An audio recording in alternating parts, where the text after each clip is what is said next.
নিশ্চয়কৈ আজি আমি 10 দিনীয়া এটা সৌন্দৰ্য চৰ্চা প্ৰশিক্ষণ লৈছিলো। সেইটো আমি মাকুম সমষ্টিত সন্মানীয় বিধায়ক সঞ্জয় কিষাণ ডাঙৰীয়াৰ নেতৃত্বত আমি চেৰাফিম ফাউণ্ডেশ্যনৰ আমি 7জন সদস্য আছো। গোটেইখিনি আমি কথা পাতি বহুত পুৰণীয়া এটা পদক্ষেপ। আচলতে মাকুম সমষ্টিত আমাৰ বহুত ছোৱালী নাৰী মহিলাসকল ঘৰতে আছে বা আজিৰ যুগত পুৰুষৰ সমানে নাৰী আগবাঢ়ি আছে। গতিকে মই ভাবো যে প্ৰত্যেকগৰাকী মহিলাই যাতে নিজে স্বাৱলম্বী হৈ ইণ্ডিপেণ্ডেণ্ট হ'ব পাৰে, তাৰ বাবে আমি এই পদক্ষেপটো ললো, যাতে প্ৰত্যেকগৰাকী মহিলাই আমি DICক মাতিছিলো, ডিজি বেংক মেনেজাৰ আহিছিলে, তেওঁলোকৰ লগত যাতে কোঅপাৰেট কৰি ভৱিষ্যতে তেওঁলোকে নিজাববীয়াকৈ এখন সৰুকৈ হলেও এখন পাৰ্লাৰ, যিহেতু সৌন্দৰ্য চৰ্চা আজিকালি কৰবাত গ'লে প্ৰত্যেকৰ বাবে জৰুৰী, চবেই নিজক ধুনীয়াকৈ সাজি কাচি ৰাখিব বিচাৰে। সেইবাবে আমি এইটো পদক্ষেপ লৈছিলো আৰু আজি তাৰ এইটো সফল সমাপ্তি হ'ল।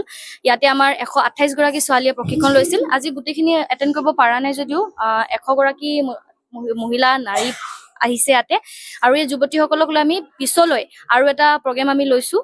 সেইটো আশা কৰিছো সেইটো আমি ভালদৰে কৰিব পাৰিম বুলি।